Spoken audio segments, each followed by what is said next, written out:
Hello guys, today I will give you a cool new Spanish build on Arabia or any similar land map. After April patch, Spanish got a fun new economy bonus. They received 20 gold after researching any technology, and yes, that includes the loom as well. It doesn't seem like much, but it is exactly enough to get bloodlines without having any villager on the gold. Dark Age is exactly the same as with any other scout save. Just here I would heavily prioritize pushing all the gears since the good economy is way more important than any scouting info you can get at that point of the game. Once you hit Feudal Age, your main focus is getting enough food for 3 scouts and bloodlines. And here comes the first difference from standard scout opening and the Spanish one. With Spanish you will get enough gold for bloodlines, but by just doing a loom, double bit tax and horse collar. And the second difference is that you will put 2 villagers on stone just after finishing that stable. This way you will have 4 scouts, starting 1 plus 3 will make, with bloodlines on the way, but also enough stone for a second tower. And that is why this build is very powerful, since you will have a strong attack, but also a very solid defense. Now let's run through some possible scenarios that you might run into. In Feudal Age, he can open Archer, Scouts or Man-at-Arms. Against aggressive Archer openings, you don't want to use your Scouts to fight them. Just make 2 towers at crucial part of your economy to keep yourself safe and send those Scouts to his base, instead of trying to fight it off and waste precious HP on those Scouts. If you play this scenario correct, he will do no damage to your economy, but he has to deal with 4 bloodline scouts at home with few spearmen, and they are not enough to hold them. In case he's going defensive archer opening and full walls at home, use those scouts to harass falling villagers as long as you can. Once he is fully walled, just place those scouts in front of the ranges and try to find out if he is moving out to attack you or not. Once you spot those moving archers, just drop few defensive towers. Keep in mind that if he is going aggressive like this, he has zero info what's going on the map, and it's actually really big risk for him to move out with zero info, because you can easily go skirmishes and you can be ready to clean that archer army up without any problem. Against defensive play like this, also don't be afraid to experiment a little bit. You can go full feudal scouts, tower rush. You can sell the stone, go fast up and do some siege pressure with knights. Plenty of options when enemy is giving you free map control and playing defensive like this. If enemy is opening scouts, you don't need to rush those towers at home. You can get just few spearmen and hold the raid. But don't be too greedy, drop a tower or 2 on vulnerable spots. Main idea here is to survive feudal and skip it, rather than ending the game in feudal. You just want to get to the castle age and produce those conquistadors. And the last option he can go for are men-at-arms. And guess what? Those towers are working amazingly to host those type of pushes as well. Just make shirt walls around your wood line, berries and stone, so his men-at-arms cannot do any damage. If he is opening men-at-arms, archers are usual follow-up. After investing so much food into men-at-arms, he won't be able to have enough spearmen to defend his base and send archers with spearmen to attack you. You will need to be very active with the scouts. See the weak spot in his economy. If you see there is spearmen in the economy, that means he is not sending archers forward.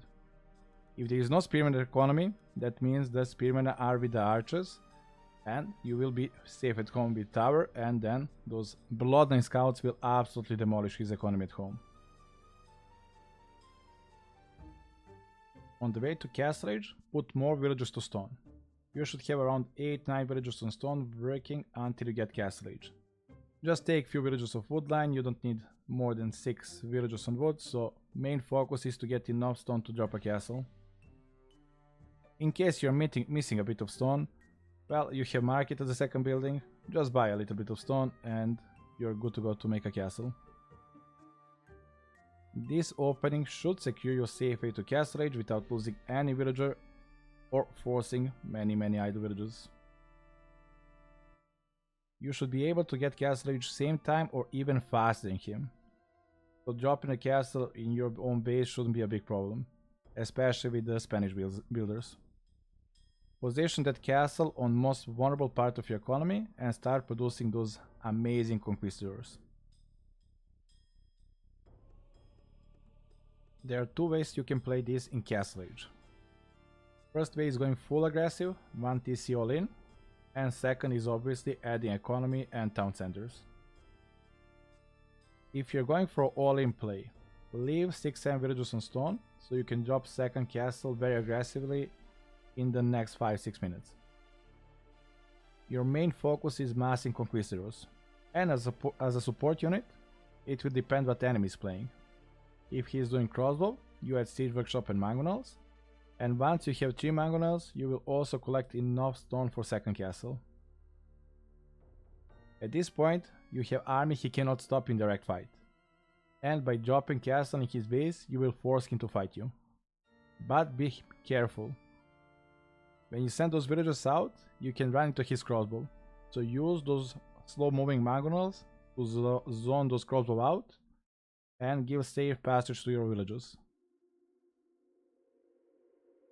In case he's going for the knights, you're doing basically the same thing, but instead of the mangonels, there will be monks that will zone out knights and help villagers on the way to their destination.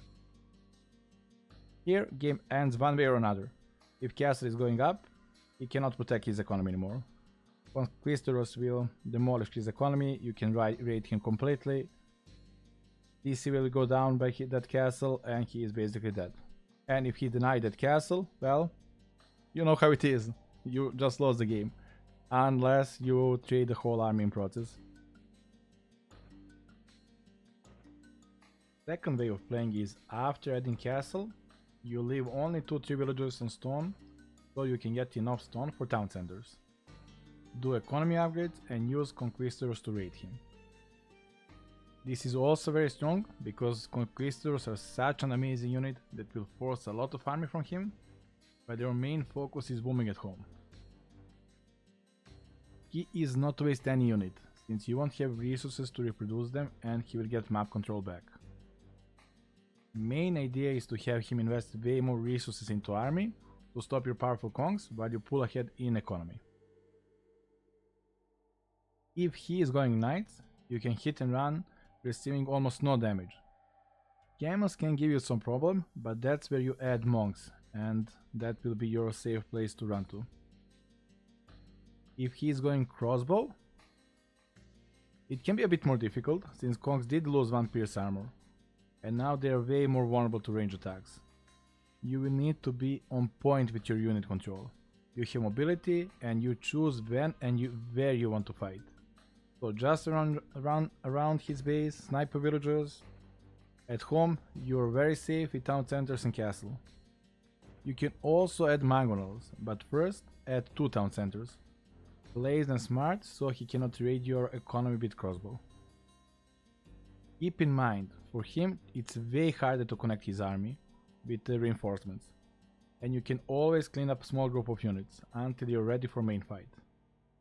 So just keep it cool. Don't go into fights unless you're certain you will win. Remember, you're the one choosing where and when you want to fight. Now that brings us to Imperial Age. In Imperial, Spanish is one of the best civilizations in the game. Except Archerline, you have every single tech available. Your trash units are with full upgrades, you have an amazing gunpowder unit, and also your bomber cannons are shooting faster. You even have very good monks with faster conversion upgrade. But the best unit composition you would want to go for are the Kongs, plus the mid shield or hussars or halbs, depending if he is going for skirms or cavalry. There are too many options you can go for, but don't be stubborn. Scout him and just do the correct answer. You have counter units to everything he can throw at you. Tech switching is also one of the easiest for Spanish, since you have blacksmith that doesn't cost any gold, Actually, you get gold for the upgrade. And in the end, you even have supremacy villages. That upgrade is very important for the pulse imp to keep your economy safe from the raiding, and the food income, as you know, in the pulse imp is the critical one. That would be all, guys. Hopefully you will enjoy playing this build and let me know how it worked out for you.